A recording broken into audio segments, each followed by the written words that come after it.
கல்விசார் சமூக மேம்பாட்டு செயல்பாடுகள் குறித்து கல்லூரி மாணவர்களுக்கான கருத்தரங்கு.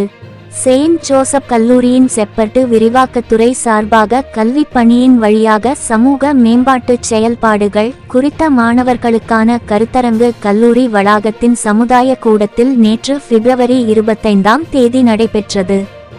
இந்நிகழ்ச்சிக்கு கல்லூரியின் செயலர் அருள்முனைவர் அமல் சேட்சா மற்றும் துணை முதல்வர் அருள்முனைவர் கில்பர்ட் கமெலஸ் சேட்சா ஆகியோர் தலைமை வகித்தும், இந்நிகழ்ச்சியில் பங்கெடுக்கும் கல்வி குழுக்கள் செப்பட்டு பணி செய்யக்கூடிய கிராமத்தில் உள்ள குழந்தைகளை கல்வியில் வளர்ச்சி அடைய செய்து முழு கல்வி அறிவு பெற்ற கிராமமாக மாற்ற வேண்டும் என்று கூறினார்கள். விரிவாக்கத்துறையின் இயக்குனர் அருள்முனைவர் சகாயராஜ் சேட்சா அவர்கள் மற்றும் முதுநிலை ஒருங்கிணைப்பாளர் ஜெயச்சந்திரன் அவர்கள் இந்நிகழ்ச்சியில் நீடித்த நிலைத்த இலக்கு பற்றி தொடக்கவுரையாற்றினார். மாவட்ட கல்வி மற்றும் பயிற்சி நிறுவனத்தின் பணி நிறைவு பெற்ற முதல்வர் சிவக்குமார் அவர்கள் கல்வி மேம்பாட்டில் சமூகத்தின் பங்களிப்பு பற்றியும் மாணவர்கள் சமூக முன்னேற்றத்திற்கு என்ன செய்ய வேண்டும் என்பதை தனது கருத்துரையில் கூறினார்.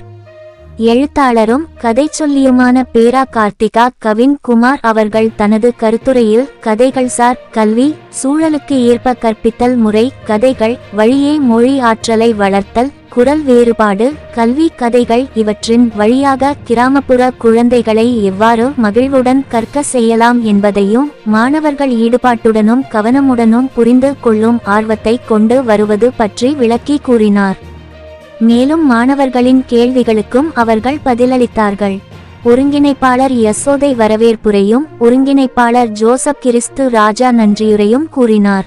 ஒருங்கிணைப்பாளர் ஜெயசீலன் நிகழ்ச்சியை தொகுத்து வழங்கினார். பணிமுறை 1 மற்றும் 2 கல்வி குழுக்களின் மாணாக்கர்கள் 401 பேர் கலந்து கொண்டனர்.